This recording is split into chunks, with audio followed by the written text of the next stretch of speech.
திருப்பூர் அருகே இஸ்லாமிய வாலிபர் ஒருவர் செங்குந்தபுரம் பகுதியில் உள்ள ராஜகணபதி கோவிலுக்குள் அத்துமீறி நுழைந்து தொழுகை நடத்திய சம்பவம் பெரும் அதிர்ச்சியை ஏற்படுத்தியுள்ளது. கொங்கு மக்களே, இதற்கு பின்னே இருப்பது யார் என்று நீங்கள் நினைக்கிறீர்கள்?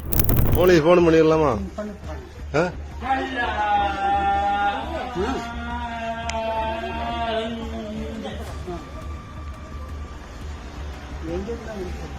இந்த வீட்டுல அவங்க வீட்டுக்கு முன்னாடி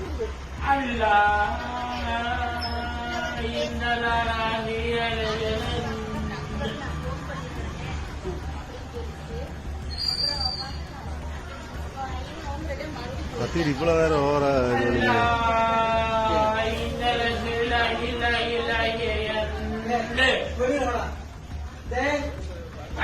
உண்மையிலே கற்பனை இருக்கிறீங்களா? நான் சொன்ன சத்தியம் பண்றேன். கன்னியாசி உண்மையிலே கும்பிடுறா அல்லா அல்லா அல்லா அல்லா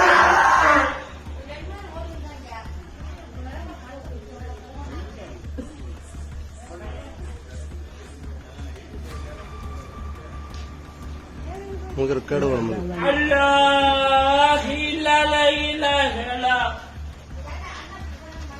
என்ன பண்ணலாம் சொல்லுங்க சாமி.